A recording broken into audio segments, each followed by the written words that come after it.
제 이름은 김순자입니다. 올해 70살로 강남구 역삼동에 있는 2칸짜리 오래된 아파트에서 거의 40년 가까이 살고 있습니다. 이 집은 35살, 이를 악물고 제 힘으로 마련한 집입니다. 은퇴 후 저의 삶은 번잡하진 않지만 더없이 평온했습니다. 이 고요함이 제게는 축복이었지요. 번거롭지 않고 성가시지 않은 것이 최선이라 여겼습니다. 하지만 그날 아침 초인종이 울렸습니다. 저는 찻줄 잔자를 들고 2번째 차를 따를 준비를 하고 있었지요. 초인종 소리에 잠시 망설였지만 택배 배달원이라 생각하고 문을 열었습니다. 문을 열고 저는 순간 아무런 반응을 할 수 없었습니다. 아들 김지훈이 여행 가방을 끌고 문 앞에 서 있었고 그 뒤로는 며느리 박서영이 손주 지우를 안고 있었습니다. 양옆으로는 박서영의 부모님 2분이 각각 짐 가방을 들고 서 있었는데 마치 해외여행이라도 떠날 사람들 같았습니다. 어머니, 놀라셨죠? 김지우는 어색하게 웃었습니다. 저는 미간을 살짝 찌푸렸습니다. 웬일이냐? 이게 무슨 일이야? 며느리가 옆에서 말했습니다. 그게 저희 집주인이 리모델링을 한다고 해서요. 공사를 서둘러야 한다고 너무 시끄러워서요. 어머니 댁에 방이 비어 있다고 해서 저희가 며칠만 머물다가 그쪽 공사가 끝나면 다시 돌아가려고요. 저는 그들 뒤에 쌓여 있는 짐들을 보았습니다. 최소 4개의 여행 가방에 비닐봉지, 종이 상자, 심지어 전기밥솥까지 가져왔더군요. 며칠만이라고? 제가 물었습니다.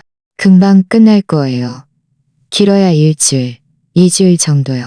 저는 곧바로 허락하지 않고 몸을 돌려 문을 열어주었습니다. 어차피 문 앞에 서서 이야기해봐야 소용없을 테니까요. 그들은 재빠르게 안으로 들어섰습니다.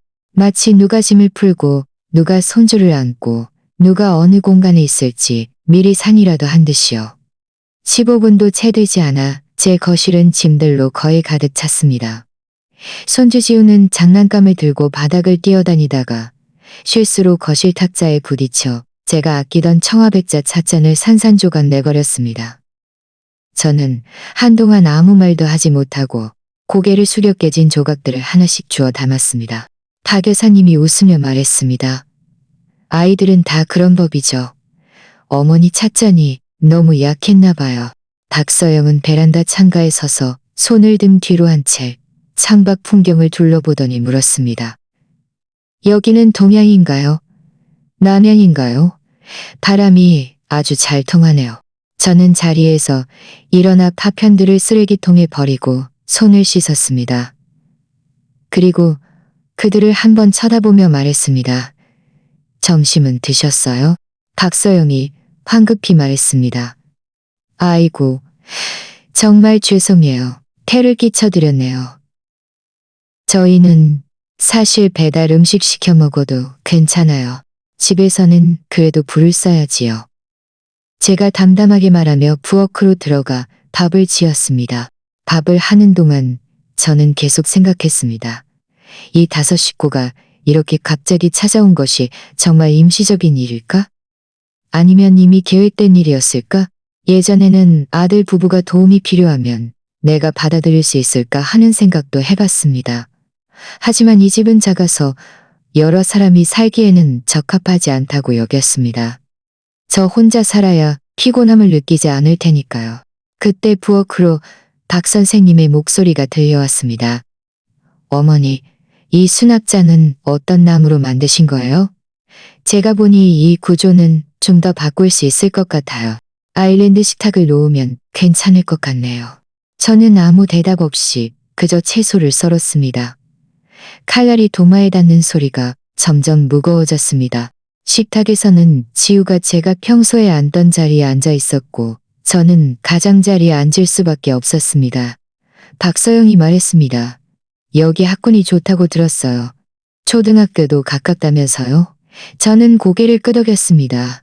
박 여사님이 이어서 말했습니다. 저희는 아예 이 근처에 집을 하나 구해볼까 해요. 어머니랑도 가깝고 아이가 학교 다니기도 편하고요. 저는 아무 말 없이 고개를 숙여 국을 한 모금 마셨습니다. 그날 밥은 유난히 맛이 없었습니다. 소금을 덜 넣었는지 아니면 제 마음속 맛이 사라진 건지 알 수 없었습니다. 밤이 되어 샤워를 마치고 잠자리에 들 준비를 하는데 거실이 시끄러웠습니다. 지우가 나 만화 볼 거야 하고 소리치자 박서영이 조용히 해. 할머니 주무셔야지. 라고 말했습니다. 그러자 박 여사님이 또 말했습니다. 뭘 벌써 자요? 노인네들은 다들 불면증 아닌가요? 저는 방문을 닫았지만 소음까지 막을 수는 없었습니다. 침대에 누워 불도 끄지 않고 천장을 바라보았습니다. 다음 날 아침, 저는 평소처럼 5시 반에 일어났습니다. 언제나처럼 부엌으로 가서 죽을 끓였습니다. 제가 늘 쓰던 찹쌀은 미리 불려두고 아침에 대추 몇 알을 넣고 푹 끓여야 부드럽고 미끄러운 식감이 납니다. 냄비 수납장 문을 열자 저는 순간 멈칫했습니다. 원래 오른쪽에 두었던 뚝배기가 사라지고 낯선 커다란 스테인리스 냄비 2개가 놓여 있었습니다. 왼쪽 찬장으로 돌아서 제 도자기 국그릇을 찾아칩니다. 대신 어떤 드라마 주인공 그림이 박힌 플라스틱 그릇 세트가 있었습니다. 제가 어머니 물건들을 좀 정리했어요. 죄송해요. 제가 깔끔한 성격이라 냄비에 물때가 보여서 그냥 씻어서 다시 정리했네요. 박 여사님이 뒤에서 부엌으로 들어서며 제가 늘 쓰던 식칼을 들고 피망을 썰면서 저를 보며 웃었습니다. 내 냄비는 어디에 두셨어요? 제가 물었습니다. 제가 치워뒀어요. 베란다 창고에 넣어뒀죠. 어머니는 잘 안 쓰시는 것 같고 가스비도 비싸고요. 이 냄비 2개가 열전도율이 좋아서 훨씬 절약돼요. 저는 아무 대답 없이 베란다로 갔습니다. 과연병 모퉁이 플라스틱 수납장 안에 제가 수십 년을 써온 제 뚝배기가 수건에 쌓여 박혀 있었습니다. 마치 남의 집에 잠시 맡겨진 낡은 물건처럼 보였습니다. 저는 베란다에 한참을 서 있었습니다. 바람이 좀 강하게 불어 제 잠옷자락이 살랑거렸습니다. 그날 아침 저는 죽을 먹지 못했습니다. 아침 식사 때 박 여사님은 제가 아끼던 도예가 이 선생님의 찻잔에 두유를 마시며 찻잔 크기가 딱 좋고 촉감이 부드럽다고 말했습니다. 지우는 밥을 먹으면서 태블릿으로 만화를 보고 있었는데 소리가 꽤 컸습니다. 박서영은 고개를 숙인 채 메시지에 답장하며 지우에게 반찬을 더 주었습니다. 김지우는 옆에 앉아 있었지만 별다른 말을 하지 않았습니다. 저는 아무 말 없이 그저 마지막 남은 밥 한 그릇을 다 먹고 설거지를 하고 잠시 쉬러 갔습니다. 그런데 침실 문이 열리지 않았습니다. 저는 멍하니 있다가 다시 한번 문손잡이를 돌려보았습니다. 가볍게 딸깍하는 소리가 들리는 걸 보니 자물쇠를 바꾼 것 같았습니다. 저는 문을 2번 두드리고 한 걸음 물러섰습니다. 박 여사님이 거실에서 걸어오며 말했습니다. 순자 씨, 죄송해요. 제가 어제 열쇠공을 불러서 자물쇠를 바꿨어요. 전에 쓰던 건 너무 헐거워서 한 번만 돌려도 열리니 위험하잖아요. 미처 말씀 못 드렸네요. 저는 그를 바라보며 아무 말도 하지 않았습니다. 그는 또 웃으며 덧붙였습니다. 열쇠는 주방 서랍 1번째 칸에 두었어요. 저는 고개를 끄덕이고 부엌으로 가서 열쇠를 가져왔습니다. 제 침실에 마음대로 손을 댔다는 것을 나중에 알게 되는 그런 기분은 참으로 묘했습니다. 마치 집이 갑자기 제 것이 아닌 것처럼 느껴지는데 어디가 잘못되었는지 정확히 말할 수도 없었습니다. 방문을 열고 저는 곧장 앞으로 갔습니다. 원래 오른쪽은 제가 옷과 핸드백을 걸어두던 자리였습니다.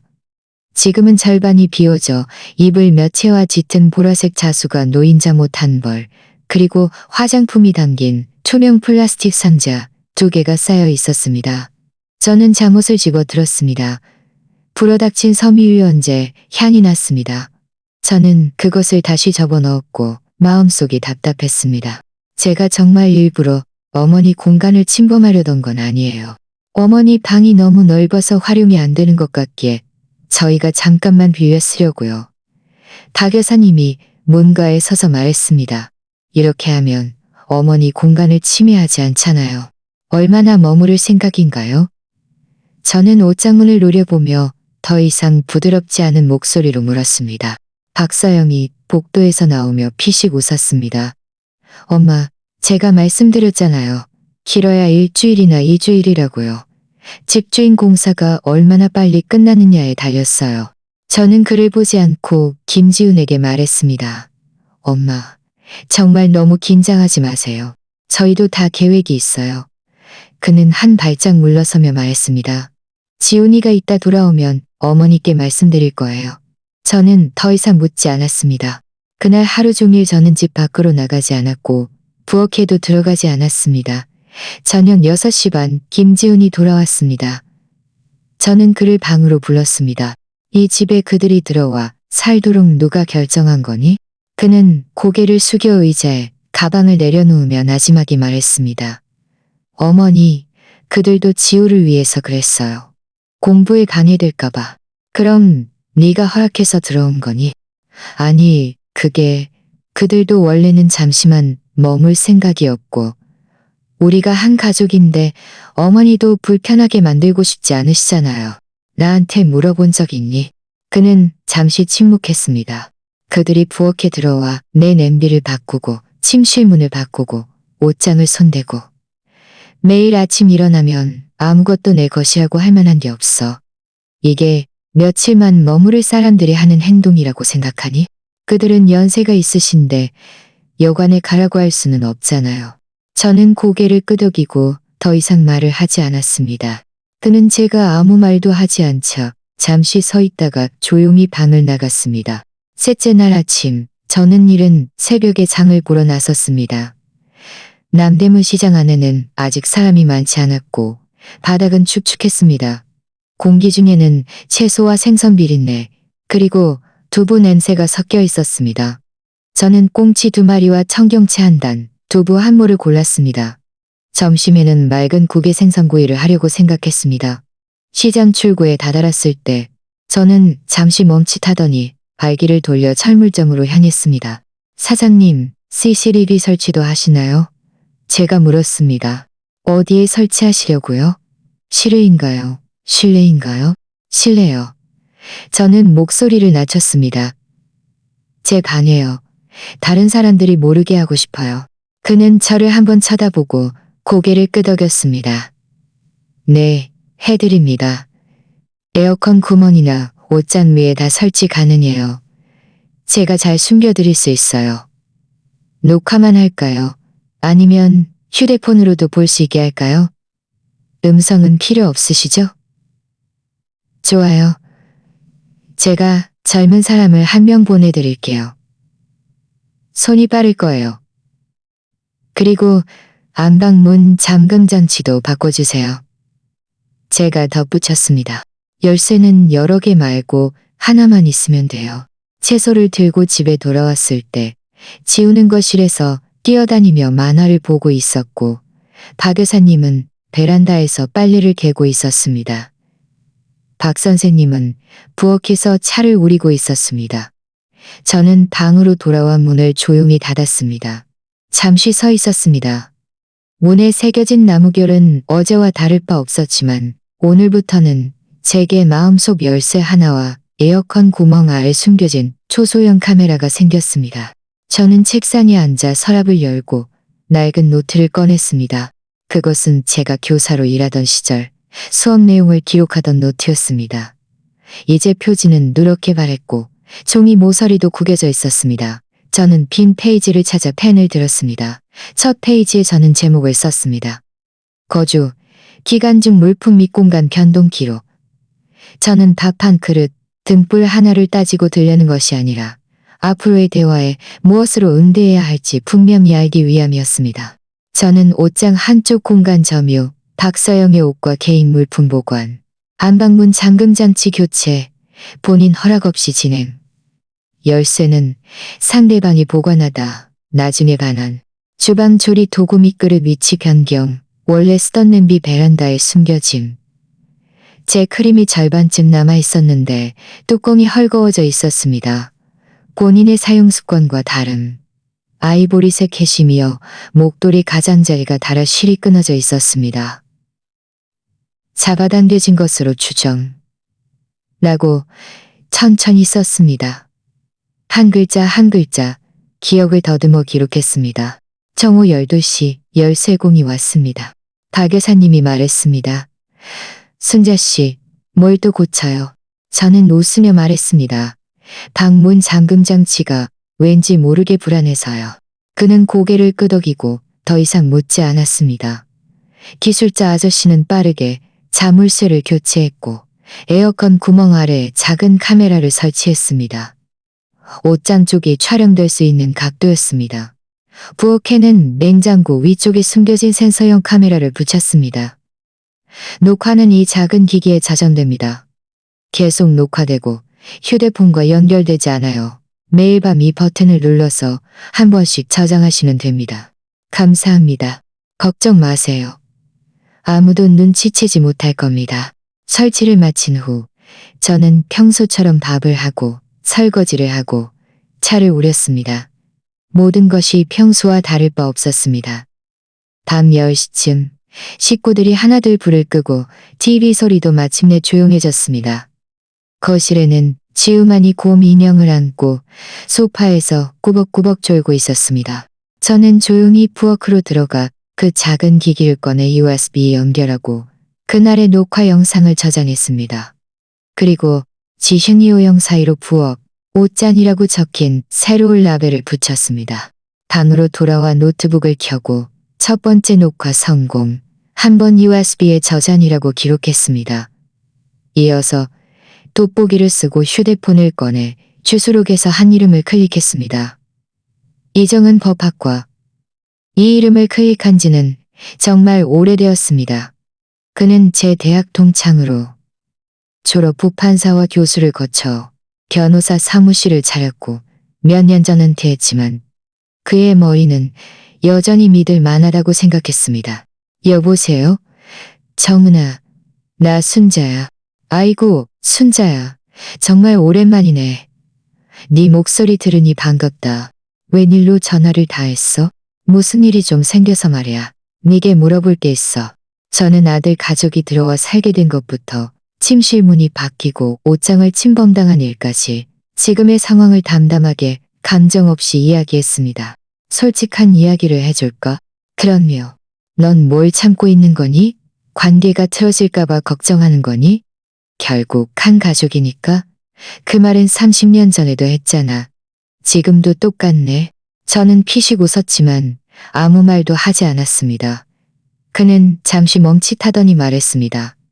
이 집 명의는 누구 이름으로 되어 있니? 제 이름으로 되어 있어요. 82년에 등기했고요. 지훈이가 태어나기 전에 대출도 제가 혼자 다 갚았어요. 제 돈으로요. 그럼 이 집은 네 개인 재산이야. 네 아들이 살든 안 살든 결혼을 했든 안 했든 상관없어. 네가 그들에게 집을 주지도 않았고 거주권을 주지도 않았으니 그들의 현재 행동은 엄밀히 말하면 불법 점유야. 저는 침묵하며 그의 말을 계속 들었습니다. 네가 그들을 내보내고 싶다면 두 가지 방법이 있어. 대화로 풀거나 아니면 법적 절차를 받는 것. 네가 정에 호소할지 말지에 달렸지만 어찌되었든 지금 당장 해야 할 일은 신탁을 설정해서 네 의사를 분명히 밝히는 거야. 알겠어. 저는 고개를 끄덕였습니다. 순자야, 우리 나이에는 말로만 따지는 게 아니야. 준비가 필요해. 네가 준비를 갖추면 자연스레 힘이 생길 거야. 전화를 끊고 저는 책상 위에 작은 USB를 다시 한번 보았습니다. 벽시계는 11시 10분을 가리키고 있었습니다. 저는 자리에서 일어나 조용히 방문을 열었습니다.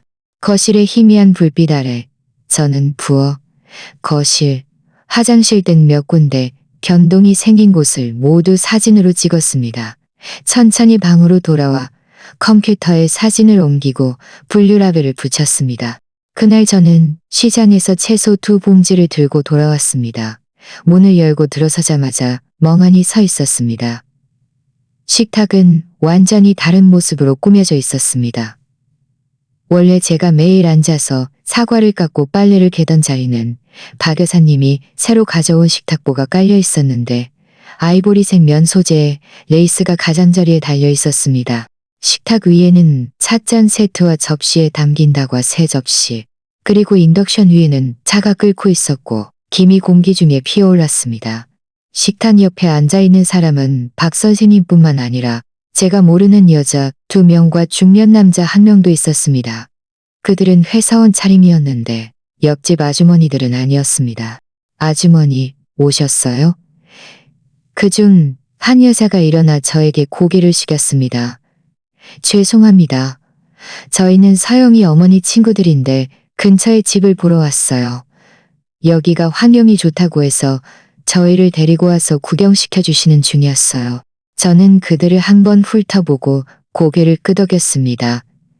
채소를 내려놓았지만 아무런 대답도 하지 않았습니다. 박 여사님이 웃으며 말했습니다. 제가 어머니께 말씀드리지 않았나요? 친구 몇 명이 요즘 집을 바꾸고 싶어 한다고요. 오늘 마침 지나가던 길이라 잠깐 들렀어요. 신경 쓰지 마세요. 집이 밝죠? 편안해 보여요. 저는 아무 말 없이 조용히 부엌으로 들어가 수도꼭지를 틀어 시장에서 사온 청경채를 씻었습니다. 밖에서 제잘거리는 그들의 웃음소리가 들려왔는데 왠지 모르게 익숙한 느낌이었습니다. 친밀함이 아니라 마치 예전 젊은 선생님들이 새로 배정받은 사무실을 둘러보며 어떻게 꾸밀지 상상하는 듯한 말투였습니다. 이 구조 정말 좋네요. 남자의 목소리가 거실에 울려 퍼졌습니다. 안방은 채광이 좋고 화장실을 반쯤 가벽으로 막으면 아기 방으로 쓸 수 있겠네. 이 복도는 원래 터야 하는 거였어. 너무 낭비잖아. 맞아요. 아이들 방은 좀 작아도 괜찮아요. 중요한 건 빛이죠. 여기는 아침에 동쪽 햇살이 잘 들어서 정말 좋아요. 저는 수도꼭지를 잠그고 부엌 문가에 서서 그들이 손가락으로 이리저리 가리키는 모습을 조용히 지켜보았습니다. 박서영은 제 거실에 줄자를 들고 창문과 벽 사이의 거리를 재고 있었는데 마치 모델하우스를 둘러보는 듯한 모습이었습니다. 저는 다가가 식탁 옆에 앉아 찻잔을 들고 타를 한 모금 마셨습니다. 잔은 자스민 향이 났습니다. 제가 평소에 우려 마시던 우롱차가 아니었습니다. 그는 마침 자리에 앉더니 옆에 있던 여자에게 말했습니다. 여기가 가장 좋은 건 걸어서 5분 거리에 초등학교가 있다는 거예요. 교통도 편리하고요. 여기는 나중에 우리 서영이 시집 갈 때 보탬이 될 거야. 그의 말이 끝나자마자 공기는 순간 얼어붙었습니다. 3초 동안 아무도 말을 잇지 못했습니다. 저는 찻잔을 식탁 중앙에 내려놓았습니다. 동작은 크지 않았지만 소리는 아주 작았습니다. 이 집은 제 명의로 된 집입니다. 그는 자신이 지나친 말을 했다는 것을 깨달은 듯 얼굴에 웃음을 띠며 말했습니다. 아이고, 농담이었어요. 너무 심각하게 받아들이지 마세요. 저는 웃지 않았습니다. 거실은 잠시 동안 침묵에 잠겼습니다. 방문객들은 시간이 늦었다며 자리에서 일어났습니다. 박 여사님은 그들을 문까지 배웅했는데 목소리는 여전히 상냥했지만 눈빛은 어딘가 흔들리고 있었습니다. 저는 배웅하지 않았고 아무 말도 하지 않았습니다. 문이 닫히는 소리마저 듣지 않았습니다. 문이 닫히자 저는 자리에서 일어나 방으로 돌아가 문을 잠갔습니다. 그리고 의자에 앉아 옷장 안에 그 짙은 보라색 잠옷을 바라보며 전에 받았던 그 USB를 떠올렸습니다. 저는 휴대폰을 집어들고 문자를 보냈습니다. 준비됐어. 내가 만만한 사람이 아니라는 걸 보여줄 거야. 정은에게 보낸 문자였습니다. 10여 초 후 그에게서 답장이 왔습니다. 그럼 시작하자. 저는 휴대폰을 내려놓고 서랍을 열어 이틀 전 찍어둔 사진과 녹화 영상이 담긴 USB들을 하나씩 꺼내 늘어놓았습니다. 각각의 라벨에는 날짜가 선명하게 적혀 있었습니다. 날짜가 적힌 자료들을 보며 저는 문득 차분하고 냉정한 반격을 준비하는 듯한 기분이 들었습니다. 화가 나는 것이 아니라 손에 결코 포기할 수 없는 패를 쥐고 있는 듯 했습니다. 저는 평생 무엇 하나 적극적으로 쟁취해 본 적이 없습니다. 능력이 없어서가 아니라 아들을 위해서, 가정을 위해서, 문제를 만들지 않기 위해서, 화목을 깨뜨리지 않기 위해서 너무나 익숙하게 양보하며 살았습니다. 하지만 그들은 못 알아듣는 게 아니었습니다. 제가 말하지 않으니 그걸 믿고 더 선을 넘는 것이었습니다. 오늘 그들은 제 식탁에 앉아 제가 30년을 살아온 공간을 부동산 설명서처럼 이야기하고 제 침실을 미래 손녀의 결혼 자산으로 삼고 제가 힘들게 한 푼, 두 푼 모아 마련한 집을 아무렇게나 쓸 수 있는 자원처럼 말했습니다. 저는 김지훈에게 저녁 식사를 제안했습니다. 오래된 친구가 하는 도시락 가게가 새로 문을 열었다며 여의도 한복판에 있는 곳인데 시끄럽지 않고 복잡하지 않아 점심시간을 이용해 서로 편하게 이야기할 수 있을 것이라고 했습니다. 사실 그 도시락 가게는 새로 생긴 곳이 아니었습니다. 제가 예전에 가끔 들르던 곳이었지요. 사장님은 유 선생님이라고 제 옛 제자의 어머니였습니다. 그는 늘 제가 자신보다 밥을 더 잘한다고 웃으며 말했지요. 오늘은 도시락 때문이 아니라 아들과 단둘이 이야기를 나누기 위해서였습니다. 저는 10분 먼저 도착해서 닭다리살 스테이크 도시락을 시켰습니다. 찬가 자리에 앉으니 블라인드를 통해 햇살이 식탁 위에 부서져 내렸습니다. 얼룩덜룩한 빛 그림자가 낡은 사진처럼 보여 안심이 되면서도 왠지 모르게 지쳐 보였습니다. 김지훈이 왔을 때 그는 하얀 셔츠 위에 회색 니트 카디건을 걸치고 있었는데 감기에 걸린 듯해 보였습니다. 그의 눈에는 왠지 모를 불편함이 서려 있었습니다. 어머니, 여기는 제가 안 와본 곳이네요. 그는 가방을 내려놓고 저를 한 번 쳐다보며 말했습니다. 어머니, 요즘 잘 지내셨어요? 그럭저럭. 저는 닭다리살 한 조각을 그에게 건네며 맛보라고 했습니다. 맛있게 잘 구웠네. 그는 고개를 숙여 한 입 먹어보더니 고개를 끄덕였습니다. 저는 곧바로 본론으로 들어가지 않고 먼저 그의 일이 요즘 바쁜지, 지우가 또 감기에 걸리진 않았는지, 생활은 평탄한지 물었습니다. 그는 온화한 목소리로 대답했지만 계속해서 집안 이야기는 피했습니다. 우리가 거의 다 먹었을 때 저는 천천히 입을 열었습니다. 너희는 우리 집에서 얼마나 머무를 생각이니? 그는 멈칫하더니 젓가락을 내려놓았습니다. 말씀드렸잖아요. 집주인 공사가 끝나면 다시 이사 갈 거라고요. 새 집은 찾고 있니? 제가 그를 노려보며 물었습니다. 그는 입꼬리를 살짝 움직였습니다. 서영이 부모님께서 요즘 지우를 돌봐주시고 계세요. 저희도 근처에 적당한 집이 있는지 알아보고 있고요. 살 거니 아니면 전세나 월세를 구할 거니? 그는 대답하지 않고 고개를 숙여 국을 한 모금 마셨습니다. 그들을 계속 머물게 할 생각이니? 이 질문을 할 때 제 목소리에는 아무런 떨림이 없었지만 그가 제 의도를 알아들었을 거라는 걸 알았습니다. 그는 잠시 멈칫하더니 말했습니다. 어머니, 그분들도 연세가 있으신데 한두 달 만에 이사하는 건 몸에 좋지 않아요. 그럼 네 생각에는 이게 합리적이라는 거니? 합리적이고 안 합리적이고의 문제가 아니에요. 그는 젓가락을 내려놓고 목소리를 낮췄습니다. 그분들도 나쁜 사람이 아니잖아요. 집에서도 최대한 어머니께 폐안 끼치려고 노력하시고요. 저는 피식 웃었습니다. 그 안방은 누가 바꾸자고 한 거니? 내 옷장에 없던 옷들은 누가 넣은 거니? 너는 알고 있었니? 그는 고개를 들지 않았습니다. 저는 계속 말했습니다.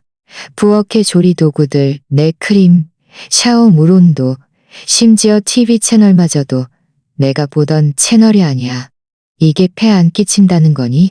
그는 한숨을 쉬었습니다. 집은 다 같이 쓰는 공간이잖아요.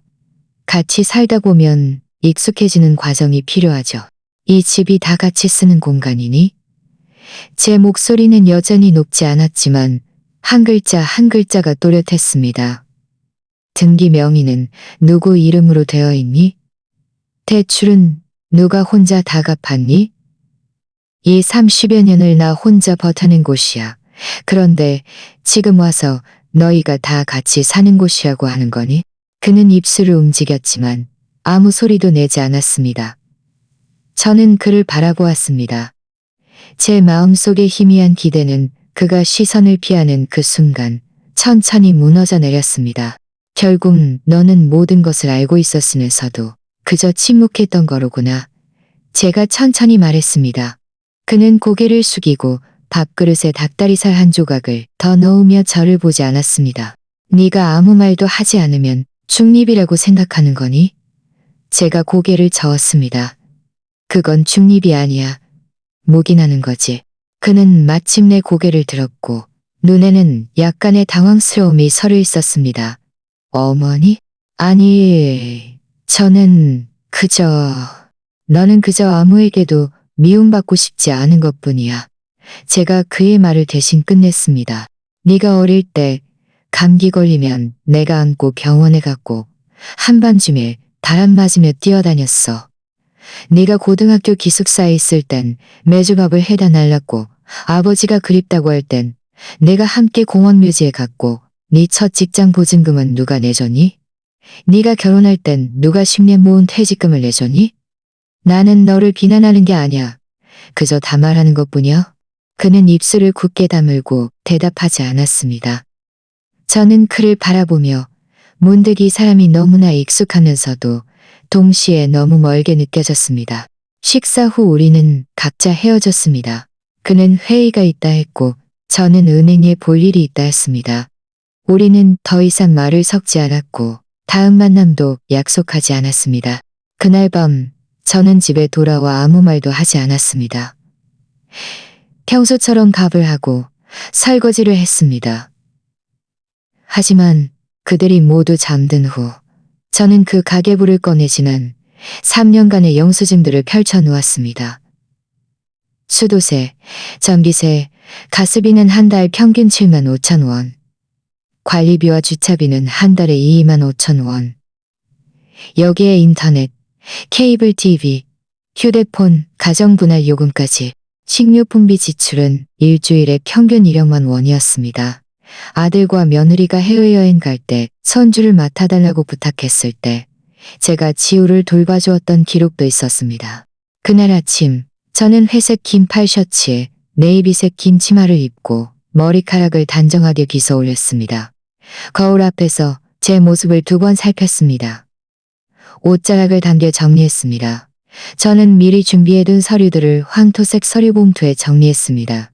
집 등기부 등본, 토지대장, 지난 3년간의 영수증, 수도세 및 전기세 고지서, 가족관계증명서, 그리고 제가 직접 손으로 쓴 그 노트까지.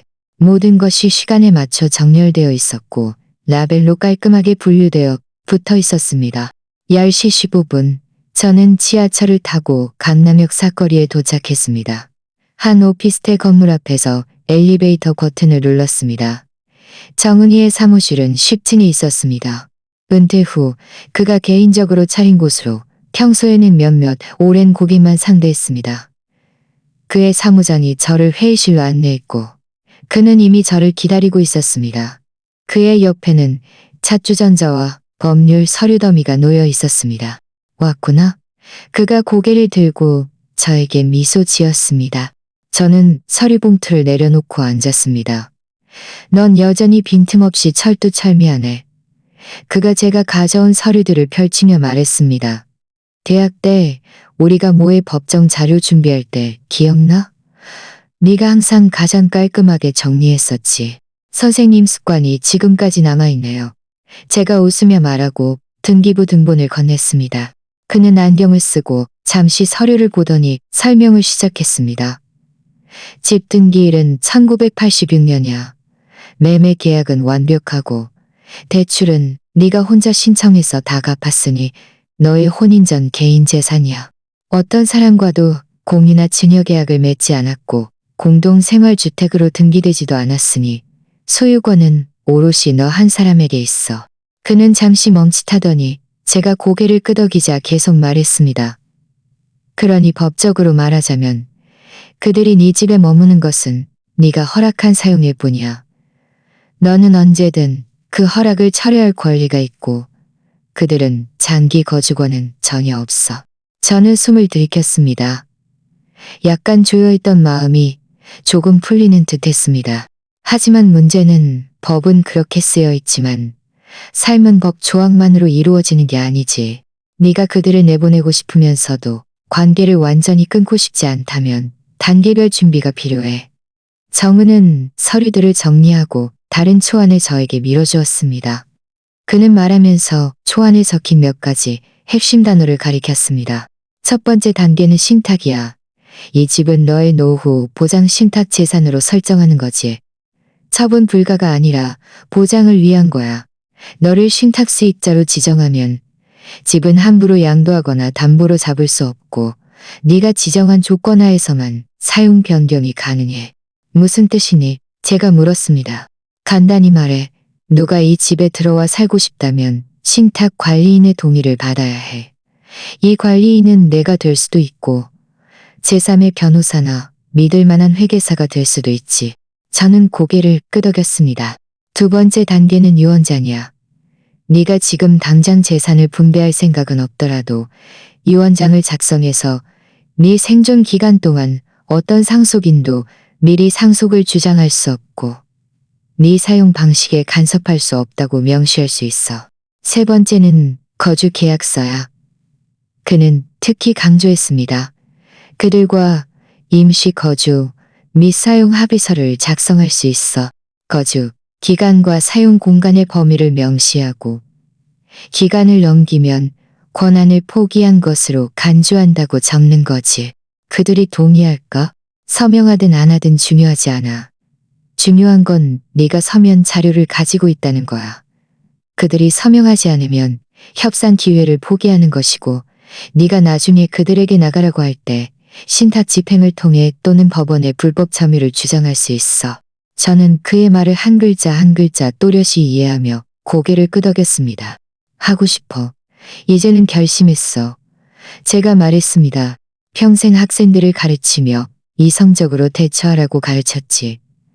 피 같은 내 것을 속으로 사기라고 가르치지 않았어. 그들은 못 알아듣는 게 아니야. 내가 감히 그러지 못할 거라고 생각하는 거지. 정은이 웃으며 말했습니다. 잘했어. 김순자 선생님이 그냥 된 게 아니지.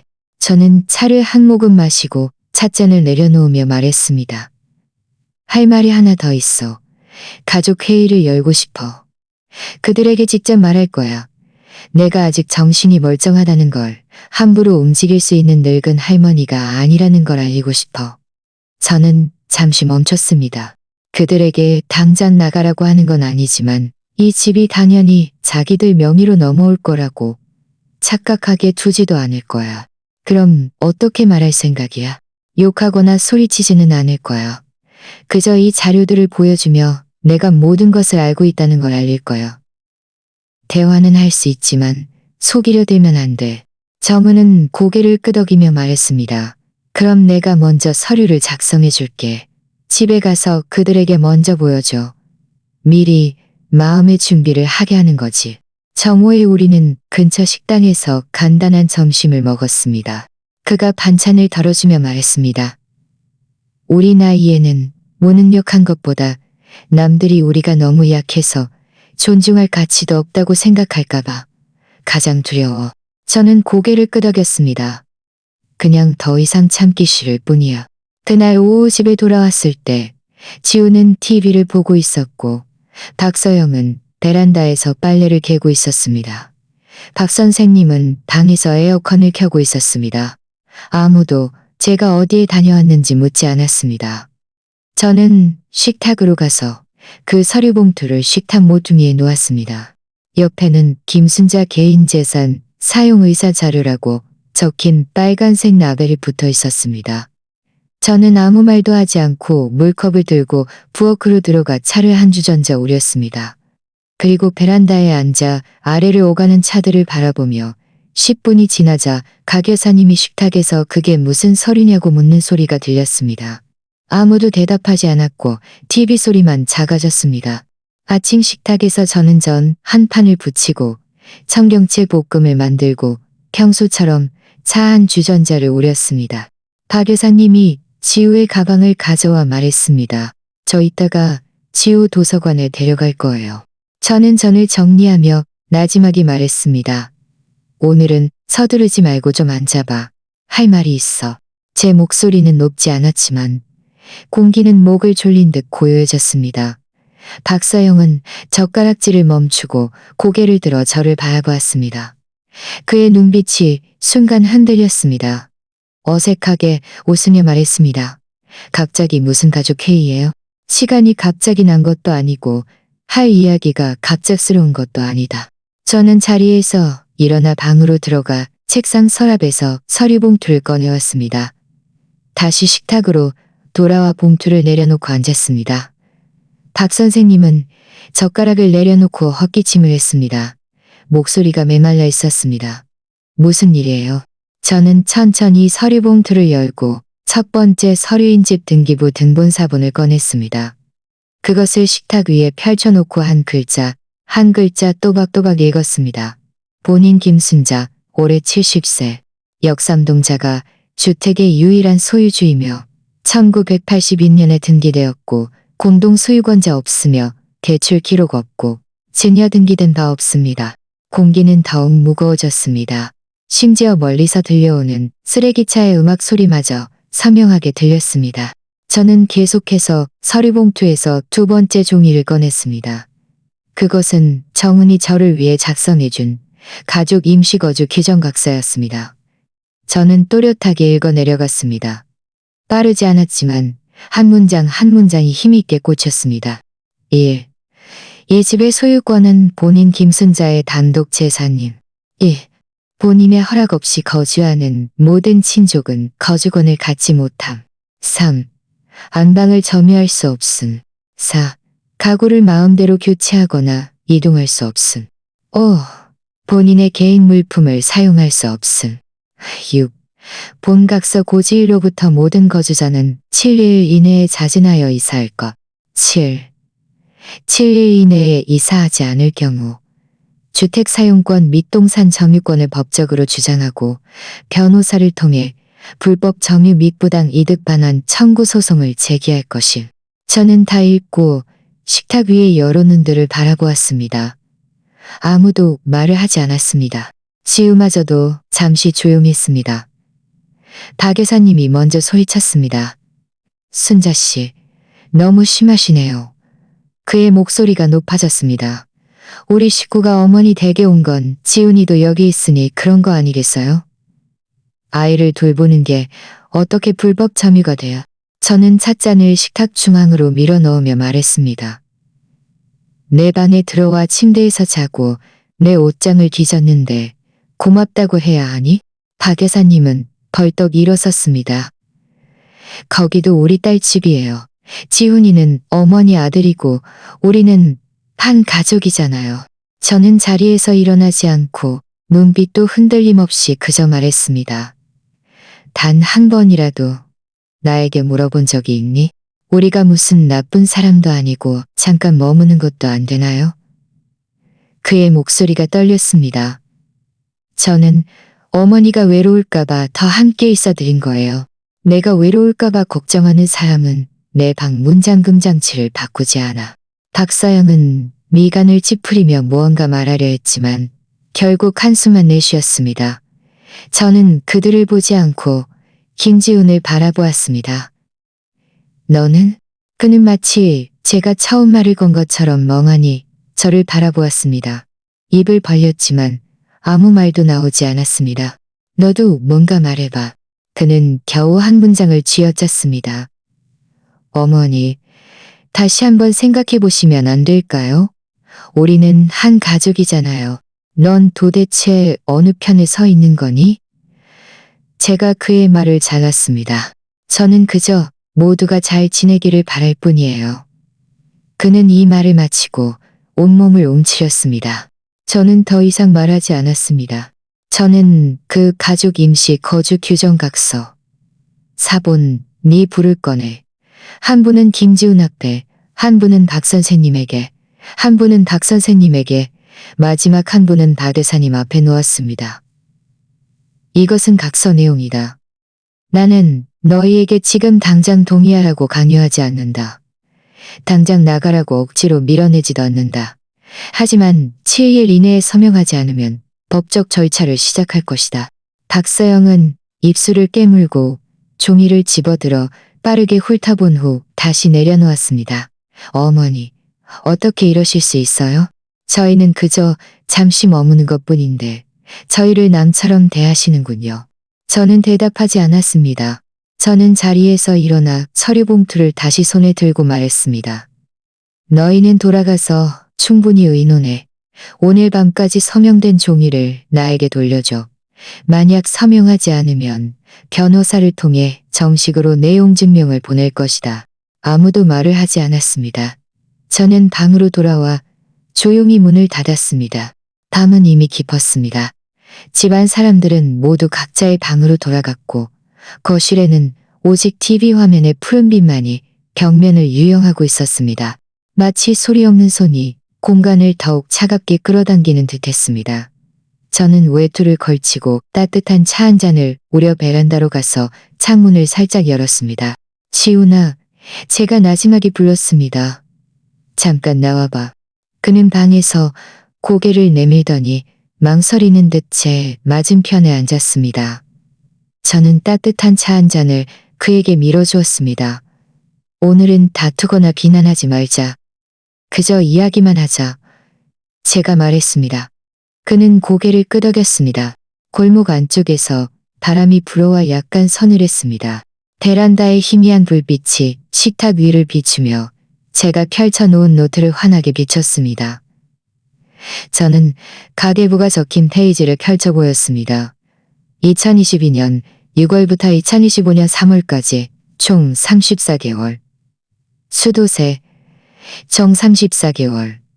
수도세, 전기세, 가스비는 한 달 평균 75,000원. 곱하기 34개월. 곱하기 34개월. 곱하기 34개월. 식료품, 생유품, 생활용품, 조미료는 일주일에 1억만 원. 한 달에 사용만 원. 한 달에 사용만 원. 한 달에 사용만.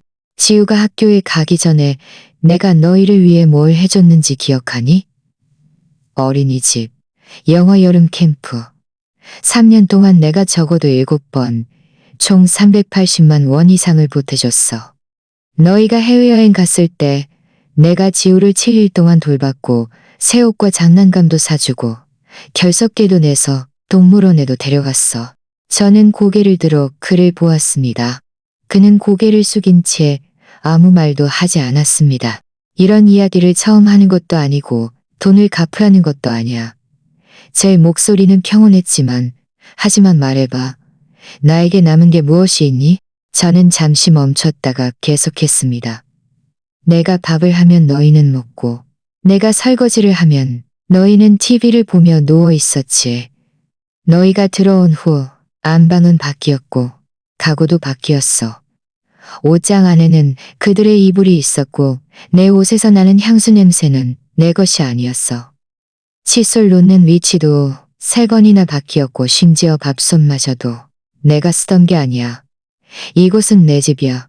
제가 그의 눈을 똑바로 쳐다보았습니다. 바람이 불어와 제 찻잔 속물에 잔물결이 일었습니다. 어머니. 그는 나지막이 입을 열었습니다. 제 아내가 만약 나가게 되면 제가 그녀의 편을 들지 않는다고 생각해서 힘들어할 거예요. 저는 곧바로 대답하지 않고 그저 조용히 그를 바라보았습니다. 그리고 한 문장을 물었습니다.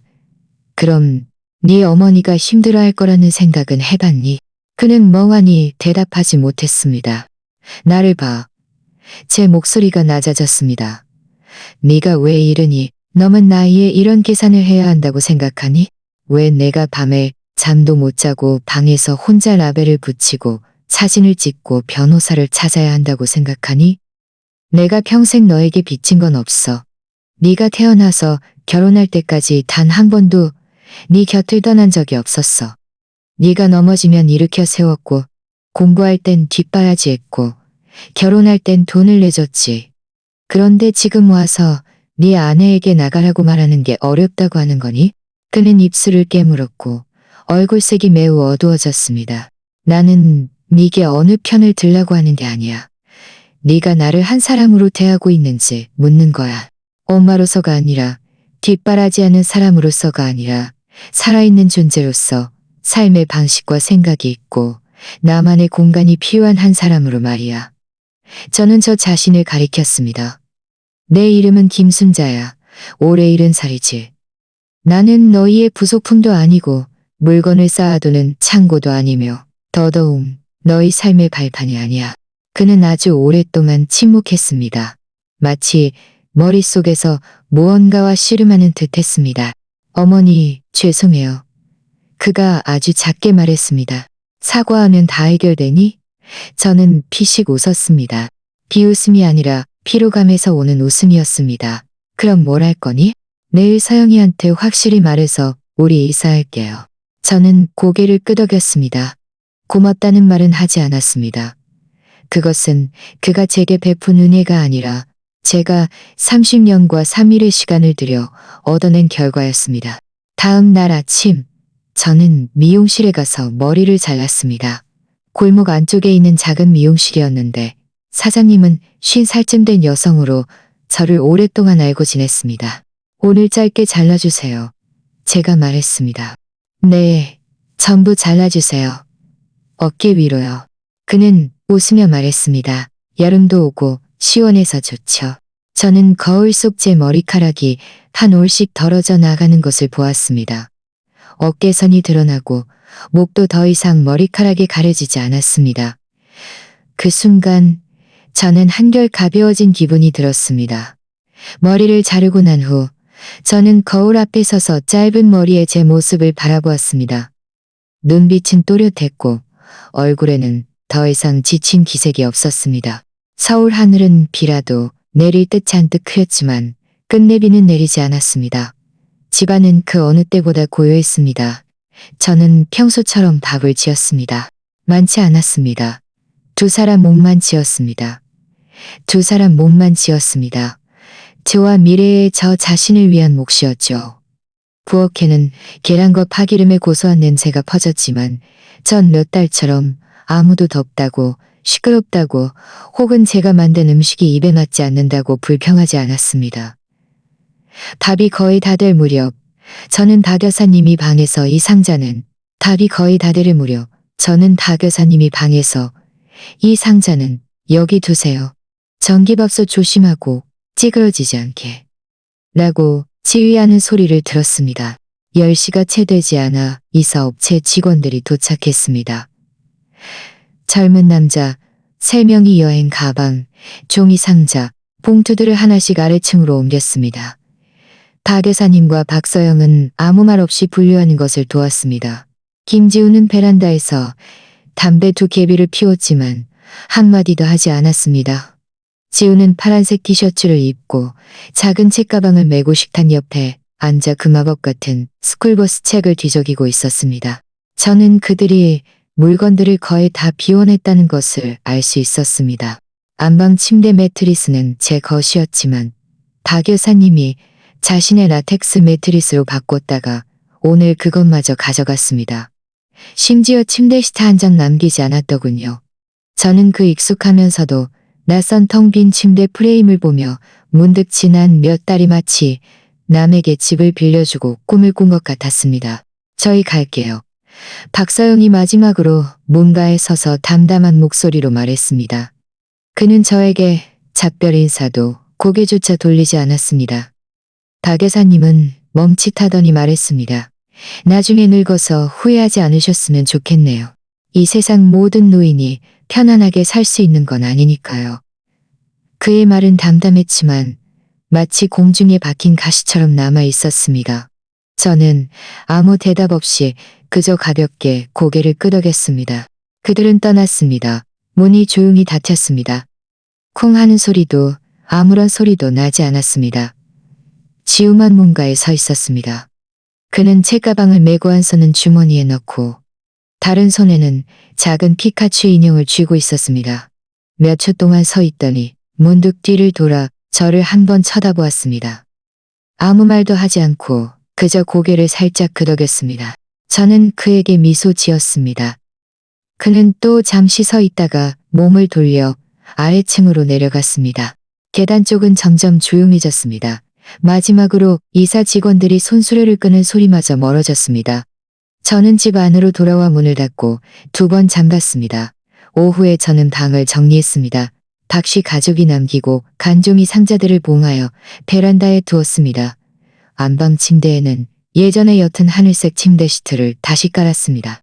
세탁물을 정리하다가 서재에 가서 가위를 찾으려는데 책상 위에 반듯하게 접힌 종이에 한 장이 놓여 있었습니다.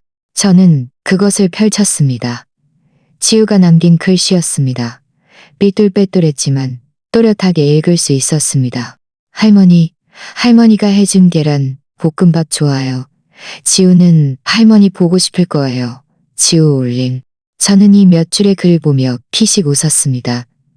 입가에 미소가 번졌지만 눈물은 흐르지 않았습니다. 아이들은 어른들 사이의 권력과 경계를 알지 못합니다. 알 필요도 없고요. 그저 이 집에 계란 볶음밥을 해주는 사람이 있다는 것만 알 뿐입니다. TV 소리가 너무 시끄러울 때 이어폰을 끼라고 말해주고 숙제를 틀렸을 때 부드럽게 고쳐주는 사람. 저는 쪽지를 조용히 반으로 접어 서재 수납장 안에 신탁 서류철 맨 앞 페이지에 끼워 넣었습니다. 법률 조항이 적힌 페이지가 아닌 제가 직접 손으로 쓴 생활의향서였습니다. 그것은 스스로에게 남기는 다짐이었습니다. 저는 매일매일을 분명하게 살아가고 싶습니다. 제 물건이 어디에 있는지, 삶이 어떻게 흘러가는지 분명히 알아야 합니다. 남을 위해 저를 억누르지도 않고, 가족을 위해 저를 억누르지도 않고, 가족을 위해. 저는 다시 책상에 앉아 전화기를 들고 정은에게 전화를 걸었습니다. 그가 받자마자 저는 말했습니다.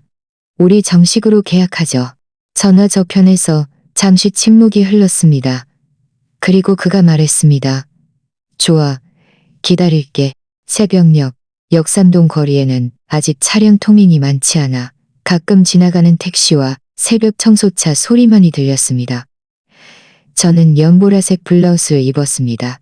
단정하고 부드러운 색감이었습니다. 칼라는 반듯하게 다려져 있었고 소매단도 가지런했습니다. 거울 앞에서 저는 선크림을 바르고 립스틱을 가볍게 발랐습니다. 오늘은 연세대학교 평생교육원에서 개설한 고령자 자산 및 법률 관리 강좌의 첫날이었습니다. 이 강좌를 신청한 것은 신탁을 마친 지 2주일 후 제가 스스로 결정한 일이었습니다. 누구의 추천도 없었고 함께 등록해 줄 사람도 없었습니다. 저는 지하철을 타고 연세대학교 교문 앞에 도착했습니다. 그리고 아름드리 나무가 늘어선 길을 따라 천천히 평생교육원 건물로 걸어 들어갔습니다. 오래된 교육원 건물은 더웠지만 바람은 시원했습니다. 강의는 3층에서 진행되었습니다. 첫 시간은 고령자의 재산 계획 기초였습니다. 강사님은 퇴직한 후 판사님으로 머리는 희끗했지만 목소리는 또렷했습니다. 그는 강단에 서서 말했습니다. 한국에는 95% 이상의 고령자가 신탁이나 사전의료 지시서를 작성하지 않는다고 했습니다.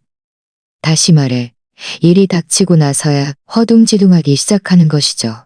그의 말이 끝나자마자 강의실에서는 나지막한 한숨 소리가 들렸습니다. 제 옆에 앉은 한 여성분이 나지막이 말했습니다. 우리 세대는 평생 자식들 먼저 돌보고 남편을 챙기다가 마지막에 가서야 비로소 자신을 돌아보게 되죠. 저는 피식 웃었습니다. 강사님은 다음 슬라이드를 넘기며 노후 보장 신탁에 대해 설명했습니다. 신탁을 설정하는 것은 가족을 불신해서가 아니라 자신의 노년 생활이 명확한 실행 계획을 갖추도록 하기 위함입니다. 감정에 의존하지 않고 변화를 두려워하지 않기 위해서 말이죠. 저는 손을 들었습니다. 목소리는 크지 않았습니다. 선생님, 제가 얼마 전에 개인주택 신탁을 마쳤습니다. 강사님은 저를 한번 쳐다보고 고개를 끄덕이며 말했습니다. 아주 잘하셨네요. 간단히 경험을 나눠주실 수 있을까요? 저는 자리에서 일어나 구체적인 내용은 말하지 않고 그저 말했습니다. 저는 혼자 살고 자식들은 다 가정을 꾸렸습니다. 한때 이 집을 자식들에게 줄까도 생각했습니다. 하지만 나중에 깨달았습니다. 집을 남에게 남겨준다고 해서 반드시 감사로 돌아오는 것은 아니라는 것을요. 저 자신을 잘 돌봐야 그들에게 짐이 되지 않고 저 스스로도 억울하지 않을 수 있습니다. 말을 마치고 저는 자리에 앉았습니다. 3분도 채 되지 않아 뒷줄에 있던 몇몇 어르신들이 다가와 저에게 물었습니다. 어떻게 하셨어요? 어떤 변호사를 찾아야 하고 어떤 서류가 필요한가요? 저는 그들에게 대답하며 정은이의 사무실 명함을 가방에서 꺼내 몇 장 나눠주었습니다. 우리는 수업이 끝날 때까지 이야기하고 함께 맞은편 공원에 가서 두유와 전을 사 먹었습니다. 정호의 집에 돌아왔을 때 베란다의 난초는 활짝 피어 있었습니다. 작년 가을에 다시 심은 난초들이 줄지어 피어난 것입니다. 저는 옅은 새고 몇 벌을 빨아서 베란다 빨랫대에 널었습니다. 햇살이 좋았고 바람도 잔잔했습니다. 저는 베란다에 서서 한참 동안 아래를 오가는 행인들을 바라보았습니다. 거리에서 들려오는 떡볶이와 어묵 장수의 외침을 들으며 문득 고요함이 곧 고독은 아니라는 것을 깨달았습니다.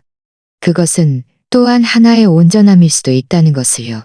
거실 탁자에 놓인 오전에 우려둔 녹차는 아직 따뜻했습니다. 저는 방으로 돌아와 책장 서랍을 열고 그 신탁 계약서를 꺼냈습니다. 첫 페이지는 기본 정보였고 그 뒤로는 조항 설명, 설정 조건, 그리고 그 생활 의향서 페이지가 있었습니다. 한 줄 한 줄 모두 제가 직접 손으로 쓴 것이었습니다. 저는 마지막 페이지를 펼쳐 그 익숙한 쪽지를 꺼냈습니다. 할머니가 해준 계란 볶음밥 좋아요. 지우는 할머니 보고 싶을 거예요. 지우 올림. 저는 쪽지를 꺼내 새로 산 하얀색 냉장고 문에 자석으로 붙였습니다. 그 관계는 이미 끝났습니다.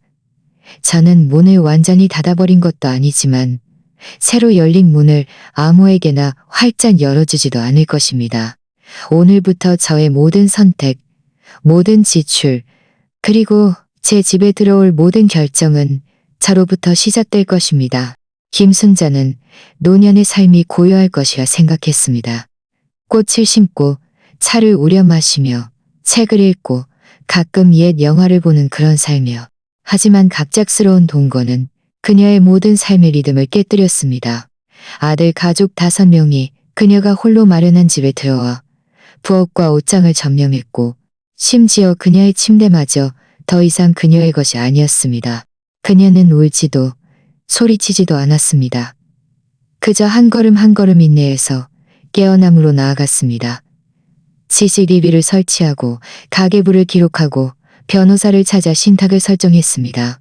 그녀는 집을 아들에게 주지 않았습니다. 대신 스스로에게 안전을 남겨주었습니다. 그녀는 침묵을 택하는 대신 법률 수업에서 자신의 이야기를 하기 시작했습니다. 비슷한 또래의 다른 여성들에게 말했습니다. 사랑받기 위해 희생할 필요는 없다고요. 당신도 그랬나요? 묵묵히 참아내고 공간을 내어주고 쌓아둔 돈을 꺼내어주면서 돌아올 것이 배려와 감사일 것이라 여겼지만 결국 늙으면 그렇게 많이 필요 없어라는 말만 들었나요? 이 채널의 모든 이야기는 다양한 사회 뉴스와 시청자들의 사연, 그리고 댓글 공유를 포함한 실제 사건을 각색한 것입니다. 만약 내용에 대한 의견이나 제안이 있다면 댓글로 자유롭게 나눠주세요. 당신의 이야기를 들려주세요. 다음 이야기의 주인공은 바로 당신일지도 모릅니다. 오늘 이야기는 여기까지입니다. 저의 구독자 3,000명 목표 달성에 몇 번째로 동참해 주실 건가요? 지금 바로 구독해 주세요. 채널의 성장을 함께 지켜봐 주시길 진심으로 바랍니다. 제 이야기가 여러분께 작은 울림이 되기를 희망합니다. 다음 시간에 또 만나요.